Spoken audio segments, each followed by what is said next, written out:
Welcome back to HFS_finance. Today, we have an incredibly important topic to discuss: the ongoing concerns surrounding Joe Biden and his alleged connections with China. We'll dive into the latest developments regarding Hunter Biden's plea deal, the potential implications for treason, and the puzzling actions of the FBI. But before we get started, make sure to hit that subscribe button and ring the notification bell so you don't miss any of our eye-opening videos. Let's jump right in. Now, the idea of a World War III may seem far-fetched, but it's essential to understand the geopolitical landscape. Many have speculated that Russia and China could be primary adversaries in such a scenario.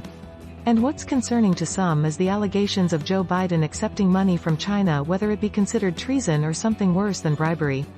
These claims have raised serious questions about national security, but let's focus on the recent developments surrounding Hunter Biden's plea deal. He has pleaded guilty to tax and firearm charges, admitting his failure to report over $15 million of income to the IRS and illegally obtaining a firearm. Surprisingly, leaked details suggest that Hunter will only receive misdemeanor tax charges, with the felony gun charge dismissed if he agrees to 2 years of probation. Many view this as prosecutorial misconduct, as it deviates from the norm of such cases.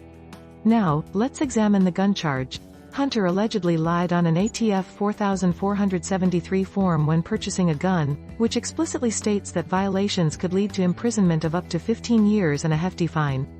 Given the evidence available, such as photographs from Hunter's laptop showing him with crack in the gun, it seems to be a clear-cut case. The question remains, is probation a fair resolution? To provide perspective, let's consider another example. Pamela Hemphill, a 69-year-old grandmother suffering from breast cancer, carried a small flag and walked through the Capitol building during the January 6 protests.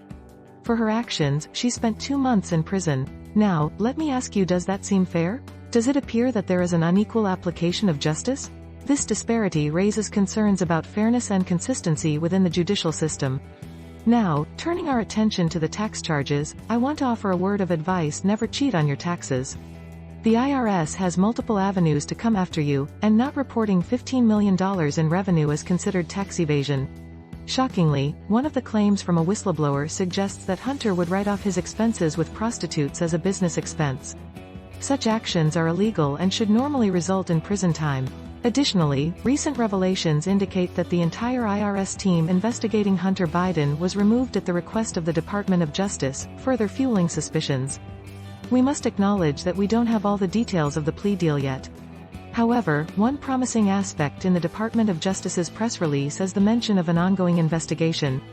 This suggests that the plea deal does not cover all potential charges, leaving room for future legal action.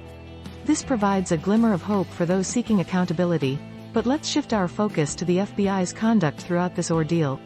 The FBI, entrusted with maintaining law and order, has raised eyebrows due to its actions to protect the Biden family. The cover-up by the FBI appears to be worse than the alleged crimes themselves. Why would they go to such lengths?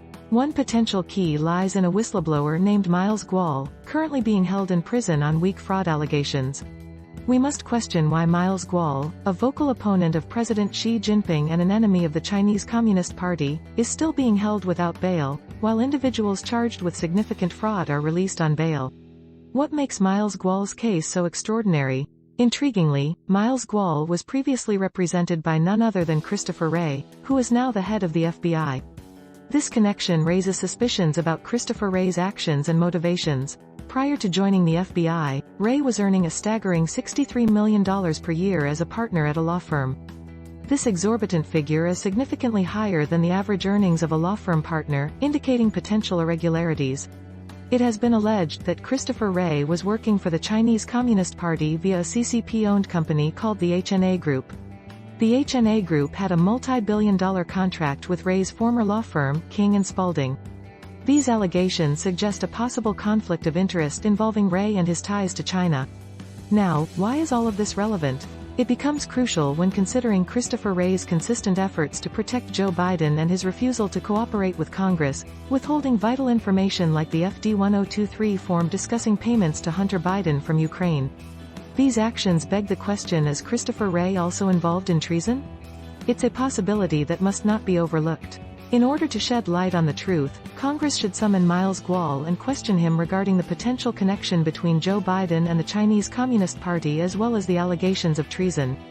Miles Gual's possible testimony, if it aligns with Tony Bobulinski's account, could potentially provide the crucial second witness required to establish a treason case.